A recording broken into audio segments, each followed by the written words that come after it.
Now we're going to talk about the tail. Many people believe that if a dog's tail is wagging, that's a sign that they're in a pretty good mood. The trouble with that is it isn't necessarily true.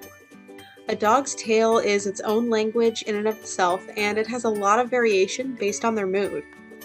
One of the best ways I've heard it put is that a wagging tail is an exclamation point on whatever the dog is feeling, good or bad. So let's dive in a little deeper. First, let's cover what it looks like when a tail does indicate a happy dog. Happy tails can be very loose and flowing with generally broad strokes, or fast and frantic. Either way, they sit at the midline, meaning they tend to be straight out from the body instead of tucked under or super high at the base. Sometimes a dog's tail will even do windmill circles or a figure eight motion. A dog who's content but not excited should have a tail sitting in a loose, relaxed position that also goes in line with the spine. A dog who's anxious or stressed may tuck his or her tail between their back legs. How tightly it's tucked depends on the individual dog and the level of discomfort.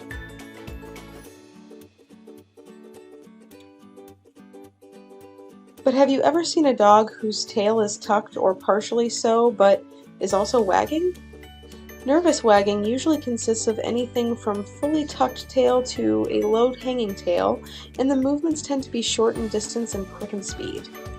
Even though this dog's tail is wagging, it isn't necessarily because it's happy, but should be taken as a sign of anxiety or apprehension. The most misinterpreted tail position, or wag, is one that sits high at the base of the rear. This can be a major sign of intensity or arousal.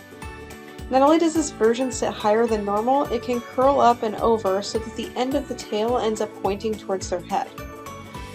Dogs can display this with little or no movement involved, but when it does wag, it tends to be a symmetrical, controlled movement back and forth. Sort of like a metronome.